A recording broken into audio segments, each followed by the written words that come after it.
Thank you, Chizoba, for that report. Now we hear that a chieftain of the Ohanaeze Youth Council, Igboayaka, has been abducted by yet-to-be-identified gunmen in Owerri, the Imo State capital. Now the gunmen, numbering about 7, reportedly ambushed Igboayaka within the Owerri municipality. President of Igbo National Council, Chilos Godsent, confirmed that Igboayaka was abducted on Saturday evening. Now this comes as a popular native doctor known as Akwa-Okuko-Tiwara-aki was arrested on allegations of misleading young people with the promise of affluence through some diabolic means.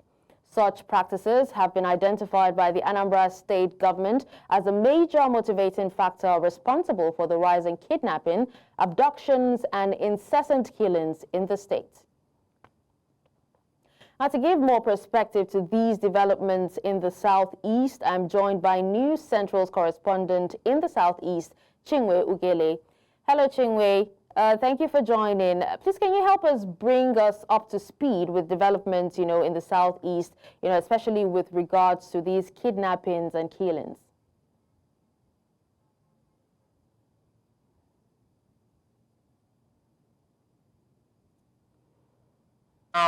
It's as if it's synonymous with most zones in the country, but then that of the Southeast is also exceptional if you look at it from another perspective.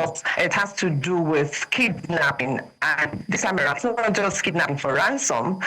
Now, we do not know whether it is kidnapping for ritual or just kidnapping to just maim people for the sake of there are cities where people have been kidnapped, ransom paid, yet they are brought from jail.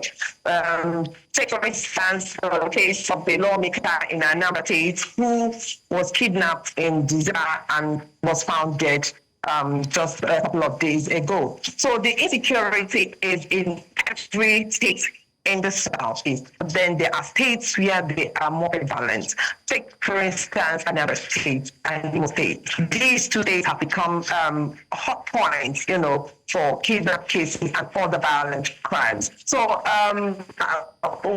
what is look at a situation whereby they will be able to go to bed and not have to worry about what will happen to them by the next day. But the situation it seems to be escalating now, even when it appears that the government is saying something. So the situation in the South is that of tense, because today you hear that one big person has been picked up. Now we get to hear these ones because they are personalities that are either politicians or community leaders, about the common man there on the streets who you do not get to hear about what happens to them. So the insecurity in the South is really bringing a worry to the residents themselves. All right, Chinwe, please help us make sense of the new law in Anambra State, that is targeted at native doctors. Well, the law is not just targeted at native doctors. It is targeted at people who tend to deceive young people into believing that once they commit crime, that they will be protected. But then those promises, those acts of the native doctors are not put enough to protect anyone because they see their skills. So that law is one that any native doctor found deceiving young people, that once they commit ritual or get involved in actually make money. And then the law also says that you have to explain some certain that people exhibit. So it's not of if you just overnight begin to focus up and down, they cannot explain yourself now. The government is going to subject you to scrutiny and a whole lot more. But then some people have also questioned the legality of that law because it seems to be a variance in what of victory provides. Okay, because when it does not give one people opportunity to explain themselves in cases where the law says that if a building is found to be used for kidnapping, that building will be put down or forfeited to the government. Now, people see human rights can say, why not seal off building and wait for investigations to be concluded before you now bring it down? By the time you find out that actually it is what it is used for. So there are so many issues, about the law, but this involves the people, whether in Anambra, Imo, Abia, Ebonyi, or Enugu, would want is a situation whereby they do not have to fear about what happens to them when they walk the street or go to bed, or even, just stay in their workplaces. Okay. Chinwe, would you say that, there are or there is a fear and apprehension among residents, of the 5 states of the region? Well, when you walk the streets, you would not feel that way. Everything seems normal. Everything actually seems normal in all the states. But then there's this, the depth of criminality happening is something that you will really stay back to understand. But on the surface like that, it looks as if everything is normal. People are not really, the apprehension they are showing is not expressed, like that when you see them walk the streets. It is when you sit down to discuss with them that you will now begin to hear what they feel or how they feel. I spoke with some journalists over the weekend, a few days ago at Anambra, who told me that they had to park the flashy cars and start, using keke to go wherever they are going, so they don't draw attention to themselves. And I believe that is exactly what is happening to some people who are scared of the escalation of the insecurity in the zone.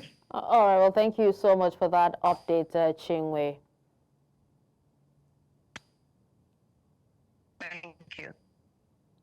Now, still on insecurity in the southeast, I have engineer Anayo Emenia joining me to discuss what life is like for an average entrepreneur in the southeast. Anayo joins me from Awka, the Anambra State capital. You're welcome, Anayo. Yeah, thank you. Thank you. All right, so how would so you much. best describe, life or living in the southeast at the moment? Okay, life and living in the southeast, especially in Anambra here in Awka, it's a kind of people are having fear. I mean, when you are walking, you are not sure of what will happen next. Maybe next 1 or 2 hours because of insecurity. People are afraid now. So whenever you are walking, wherever you are going, make sure you let the second person to know where you are going. You can't just move anyhow these days. So that is the state now, especially now this is at its peak. Okay. Now, do you see fear? You said people are living in fear, but what about, apprehension and the law that was actually placed, on Anambra State? Do you think it would have any effect, moving forward? Yes. It's a good move in the right direction. The government of Anambra State, led by Governor Chinwe Ugheli, has put in place certain measures and even law.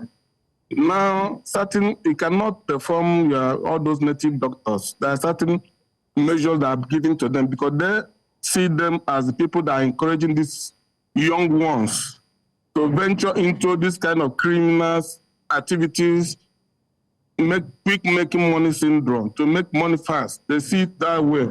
So these native doctors are those people kind of giving them assurance that if you do this, do that, or bring this or bring that, you will make more money, you will have more money. And when you look at these criminals, all of them are below 30 years when you go through.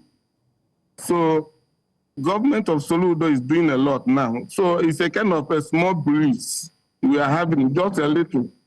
So we have created a new security outfit called Agune Chamber. The kind of state policing, they are helping a lot now. In the few days now, they have started working. We have seen some little light at the end of the tunnel. Okay, well, we hope that, normalcy is brought to the southeast, anytime soon. Thank you so much, Anayo, for speaking to us on this.